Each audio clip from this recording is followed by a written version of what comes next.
Selamat datang di dunia yang kejam ini anak ayam. Nah, selamat datang, anak ayam kecil. Yo, di video sebelumnya aku kan membeli telur di online shop tuh sebanyak 5 butir telur. Dan apakah worth it beli telur di online shop untuk ditetaskan secara pribadi? Waktu itu aku itu mencari telur yang namanya telur kuntara karena di desa aku itu nggak ada yang namanya ayam kuntara. Kebanyakan tuh ayam kampung biasa. Jadi aku membelinya di online shop. Dan aku tergiur oleh garansi 100% apabila telur itu pecah ataupun infertil. Jadi aku membelinya sebanyak 5 butir. Kalau nggak salah harganya per butir itu Rp5.000 deh kalau nggak salah. Emang lebih mahal ketimbang beli telur di pasaran atau di daerah sekitar kita. Di online itu lebih mahal lah pokoknya menurutku beli telur itu. Karena dia fertil kali, makanya dia cukup mahal di kita, dinaikin sama penjualnya. Dan singkat cerita pada video sebelumnya itu, setelah aku membeli telur, setelah barangnya itu datang, ketika aku buka, ya bungkusnya rapih dan cukup baik dalam pengemasannya agar telurnya itu nggak pecah. Tapi dari 5 butir telur yang aku beli, satu itu retak ketika di center pada video sebelumnya. Dan keempat sisanya itu aku masukin di inkubator. Karena satu telur yang invertil atau yang retak itu ketika aku masukin di inkubator dia itu infertil. Jelas-jelas nggak ada isinya karena udah retak duluan.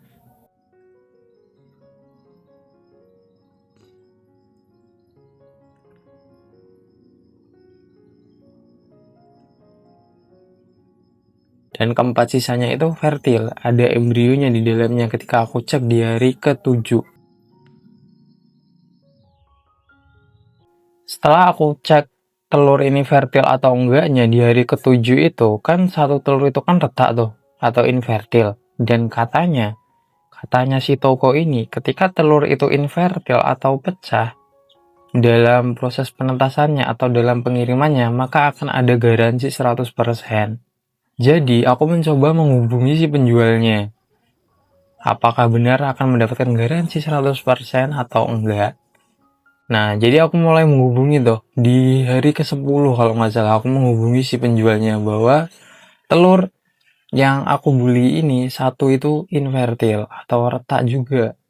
Setelah aku melaporkannya ke si penjual ini, walaupun cuma satu telur sih yang retak, aku harap ya walaupun nggak dikasih garansinya atau dapat kiriman telur lagi, setidaknya sih dibalas sama si penjual itu apakah responnya baik atau enggak. Dan setelah beberapa hari itu tuh nggak dibalas, tapi setelah hari ketiga kalau nggak salah itu baru dibalas sama si adminnya, ya mungkin dia sibuk kali ya, atau mungkin karena di situ tuh ada tombol kayak ngobrol sama AI dulu gitu loh.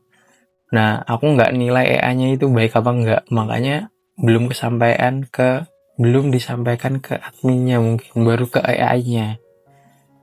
Maksud nggak sih? Ya kayak gitulah pokoknya, kalau kamu ngechat admin itu pasti kan ada AI yang jawab dulu kan di Shopee itu.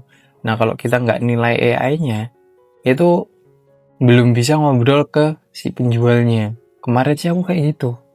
Dan setelah aku menilai si AI-nya ini cukup baik, terus aku kan udah berhasil nih ngirim pesan ke adminnya, dan adminnya itu ngebales dengan cukup baik juga. Katanya, iya benar akan mendapatkan garansi 100%. Aku ya iya aja. Pokoknya oke, terima kasih kayak gitu kan. Dan aku nggak mengirim atau nggak menanyakan kapan akan dikirimnya, cuman ya udah kayak gitu aja karena ya cuma satu telur juga. Aku cuma mau buktiin aja sih. Sekarang udah di hari ke-20 dan waktu itu aku ngechatnya kalau nggak salah di hari ke-15-an lah. Ya mungkin 5 hari yang lalu. Nah, sampai sekarang itu belum ada kiriman karena biasanya kan semingguan datangnya. Tapi aku nggak tahu ini dikirim bener apa nggak sama si adnya. Setidaknya dia udah balas tuh, udah ngerespon lah. Karena ya cuma satu telur doang, Joy. Oh iya, selama awal pemasukan di inkubator sampai di hari ke-17 itu, kegiatanku terhadap telur itu hanya membolak-balikan telur itu aja. Sebanyak 3 kali sehari, pagi hari, siang hari, dan malam hari. Lalu aku juga mengontrol kelembapan yang ada di inkubator tersebut dengan menambahkannya bak air atau pokoknya wadah air kecil gitulah, agar kelembabannya itu tetap stabil di angka 50 persenan, 50% sampai 60 persenan lah. Nah, di angka segitu pokoknya, antara segitu terus di hari pertama sampai di hari ke-17. Itu harus dijaga terus sampai segitu dan wajib dibulak-balik 3 kali sehari. Menurutku sih kayak gitu sih, dari yang aku baca-baca itu kayak gitu. Dan kalau misal kelembabannya itu turun, misal di angka 49 atau 48, itu wajib banget nambahin volume airnya atau nambahin kotak airnya lagi, atau bisa juga ditambahin yang namanya busa spon gitu, spon yang buat nyuci piring itu bisa kasih air terus dimasukin di situnya. Kalau misal kelembabannya itu terlalu tinggi, ya diturunin kayak gitu. Lalu di hari 18 itu kelembabannya itu harus ditingkatin lagi di angka 65% lah sampai 70%, di angka segitu dari yang aku baca. Lalu di hari ke-18 ini jangan pernah ngebulak-balikin telurnya itu. Aku lupa karena apa, pokoknya ada itu ceritanya kayak gitu. Dari hari 18 sampai ke 21 itu didiemin aja telurnya, jangan dibulak-balik lagi. Kita cuma ngatur kelembaban yang ada di dalam inkubatornya aja. Hari 19 dan belum hari 20 atau 21, telurnya itu udah retak duluan. Dari keempat telur tersebut semuanya retak bukan berarti pecah atau apa, cuman anak ayam di dalamnya itu mencoba keluar cuy. Yo, ini adalah hari ke-19 setelah aku memasukkan telur di inkubator. Yang waktu itu pada tanggal 19 Oktober. Ya, dan sekarang tanggal 5 November kalau nggak salah. Iya sih. Oh, sekarang tanggal 6 November 2025. Dan dari 5 telur yang aku beli, itu kan satu infertil atau retak ketika dalam pengiriman itu, ketika disender itu retak, dan ketika dimasukkan di inkubator dia itu infertil, nggak ada isinya. Dan keempat sisanya itu fertil atau ada isinya. Dan sekarang coba tengok ini cuy, gila banget, udah padahal belum hari ke-21 atau 20, tapi udah retak duluan telurnya. Dan lihat seru banget. Lihat G itu udah retak dikit cuy, itu ada 2 yang retak duluan. Padahal kemarin telur yang ini yang udah gerak-gerak duluan, tapi malah dia belum retak. Dan sekarang di hari ke-20, tepatnya ini hari Jumat tanggal 7 November deh kalau nggak salah, aku lupa tanggalnya. Itu telurnya udah pada keluar, cuman satu doang yang masih berusaha keluar dari dalam cangkangnya. Sisanya udah pada keluar dan mencoba berjalan cuy.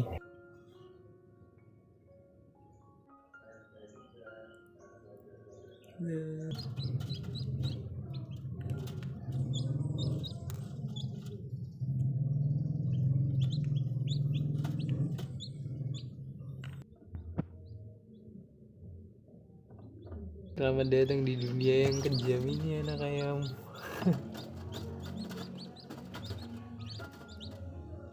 Dan tentu semua kawan. Padahal ini belum hari ke-21. Jadi gimana menurut kalian? Beli telur di online shop ini worth it atau enggak? Kalau menurutku sih sebaiknya daripada beli di online shop itu lebih baik cari di sekitar kita. Kalau ada, kalau misal nggak ada ya, kalau pengen ya udah beli aja di online shop, tapi kayaknya jangan telur deh. Lebih baik langsung ke indukannya, walaupun biasanya kalau beli indukan langsung atau DOC atau anakan ayam itu lebih mahal, seriusan lebih mahal. Makanya karena aku juga nggak ada uangnya, jadi ya udah aku beli telur aja sekalian, aku nyoba karena aku ada inkubator di rumah daripada nganggur. Dan selain itu nyari toko yang amanah atau yang benar-benar ngejual produk tersebut sesuai dengan deskripsi dan judulnya itu susah banget. Karena pada videoku sebelumnya, sih aku kayaknya nggak ngerekam deh, pokoknya pada waktu itu aku pernah beli juga telur di online shop. Aku beli telur itu katanya Elba, tapi setelah aku tetasin Dari 11 telur yang aku beli itu cuma 3 tuh yang berhasil, cuma 4 yang netas dan satu mati. Tinggal sisa 3 ekor. Namun itu semua bukan Elba, tapi jadinya ayam Arab. Dan sekarang aku beli lagi di online shop, tapi di beda toko. Dan sekarang aku beli Kuntara kan. Dari 5 telur yang aku beli, satu itu retak yang katanya garansi, tapi apa namanya nggak tahu dikirim apa enggak, karena ya cuma satu aku bodo amat juga. Terus sisanya 4 itu netas semua. Dengan kata lain cukup aman cuman nggak tahu juga perkembangannya nanti ketika dia jadi dewasa ayamnya, apakah bener-bener ayam Kuntara atau berubah jadi ayam lain, aku nggak tahu. Kayak gitu aja sih. Jadi ya kalian bisa nilai sendiri apakah beli di online shop itu worth it atau enggak. Kalau menurutku sih agak kurang. Kalau kalian gabut ya udah beli-beli aja kayak aku. Udah, bye, jangan lupa subscribe.